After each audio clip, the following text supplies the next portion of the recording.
Richard. Thank you for choosing me as your best man. I'd like to, all the new members of his family here, I'd like to tell them a little bit about him. This is usually when the best man says embarrassing things about, the groom and, tries to embarrass him in front of all the new people and tries to remind everybody that knows him of all the ridiculous things he's done. But there really aren't that many stories about Richard that are ridiculous or embarrassing. I'm a year younger than him, and he has been, basically since he was 5 years old, he's been a mature man of great conscience and character. Thank you for being the best brother I could ever have asked for. Not that I asked for one.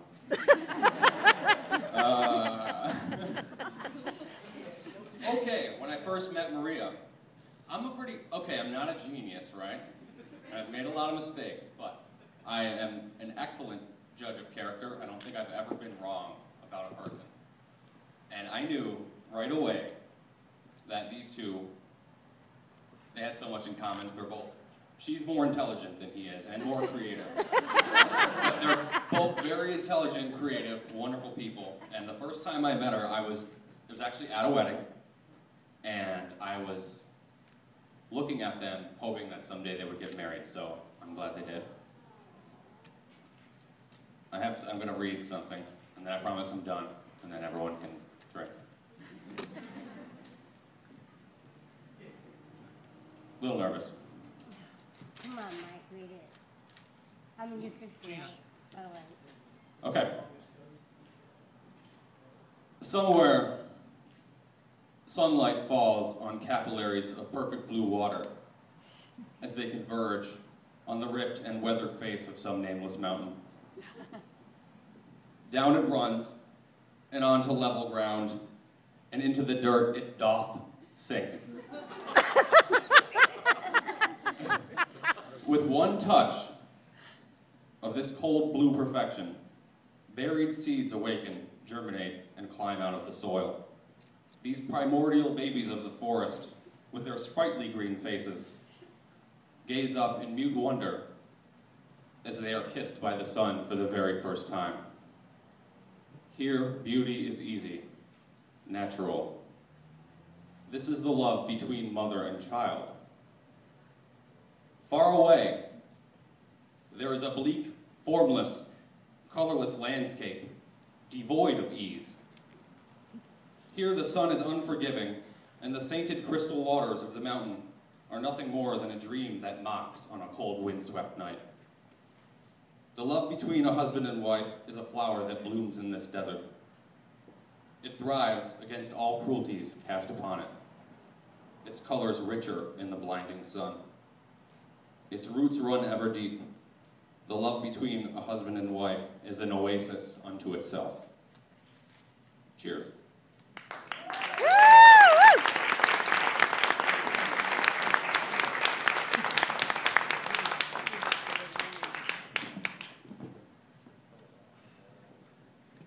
Next we have our maid of honor, Helen. Alright, I'm my cheat sheet. Hello, I'm my cheat sheet. I hope you don't mind. Alright, don't look at it. Okay, well first, thank you so much for asking me to be a part of your wedding this way. It means a lot to me. And congratulations. You found your soulmate in Rich. Found your soulmate in Maria. Awesome. So I first met Maria in college. We were freshmen, and all the other girls were trying to fit in, and they're all dressed in these preppy polo shirts with mini skirts, because I don't know, they thought it looked good. And sorry. And then here comes Maria, and she was wearing these high heels that clipped loudly when she walked, and this trench coat, and under it was a 1960s vintage inspired little dress. And she carried this black tote bag from the Strand bookstore in New York. And even though, initially she was kind of quiet, I thought she was different. She looked really interesting, so I really wanted to be friends with her. And then soon, like, found out that once you got Maria started to, you know, when you got her to start talking, she wouldn't stop. So she like knew like a zillion languages, and she could play piano and guitar, and she could sing, and she could like discuss politics and religion and history and everything. And most of all, she had this really good sense of humor that was sarcastic and dry, and she just like, you know, cheered me up whenever she talked to me. And so we were roommates in junior year together, and we were kind of nerds, and we stayed in a lot of weekends when people would go out to party, and we'd, you know, stay in and study, and like during the worst of it, during like the worst of the studies, we'd like get up at noon, then drag ourselves to class, then come back and study until like 2 in the morning. Then we'd go to the convenience store at like 2 a.m. Sorry for dragging out all of it. And then like we'd get food and then study until dawn. And at the worst of that, just at the height of our like stress, we had all these like crazy fruit flies. They would like, they came into our room and they like landed on the ceiling and wouldn't go away. And Maria, you know, instead of freaking out, she came up with this weird solution. She put tape at the top of a broom handle, and she just like jabbed at the bug like this. And then one day it was like 3 in the morning, and she had like an essay due or something, and she just got so crazy she started doing like ballet moves while she was jabbing at the bug. And that's when like I realized that, you know, she could lighten, even when things were really stressful and bad, you know, she could lighten things up with stuff like this and with a joke. And so I thought that was very admirable, that she never gave up, and she had no complaints about, you know, she never said like, oh, my life is so hard or anything, and she just would power through. Then I also, there's still a lot more, sorry. And I also saw, you know, the soft side of Maria when I went to her house during one of the vacations during college, and I saw that in her room were like, there's just all these little teddy bears and frills everywhere and like little pillows everywhere. And meanwhile, in her dorm at her apartment were these huge giant volumes of like Tolstoy and Nietzsche and Freud, and she had Freud action figures and yeah, action figures. And it was just so interesting how this was like, you know, one person. And you know, I really loved how she had so much compassion and concern and care for her family. And whenever I had problems, like I was like, oh, we're going to talk to you about boys, she would always listen to me and lend a compassionate, you know, non-judgmental ear.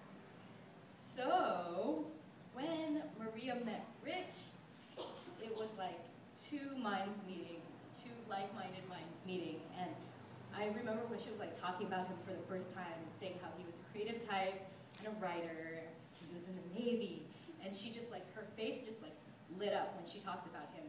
And I knew then that this was someone who had like met her standards, and this is someone who, you know, was smart and witty enough, yeah, really high standards.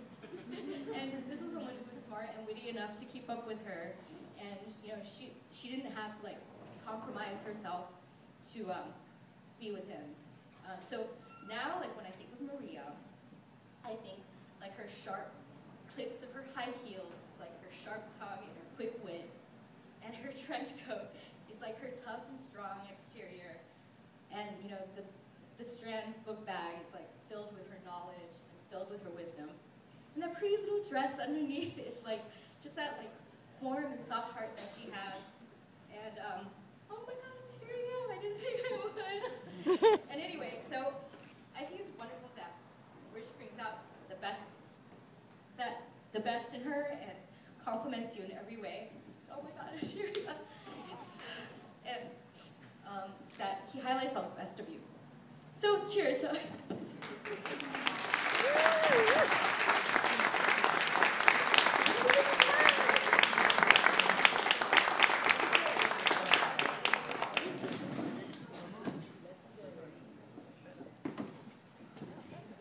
Well, first of all, thank everybody for coming. I'm sorry it's so cold. It was a gamble. Hopefully we'll get that heater situated and we can all sit here and not shiver. I just wanted to say thank you for everybody. I know some people made a long drive to get up here. Western New York in the fall is not too bad. And I want to say thanks, Mike and Helen, wonderful speeches. You guys were really there for us the whole time during this wedding. And Rachel and Issachar for being such good sports and being forced to act like grown-ups for a couple hours. You guys did well. And Maria, I love you. And that's it.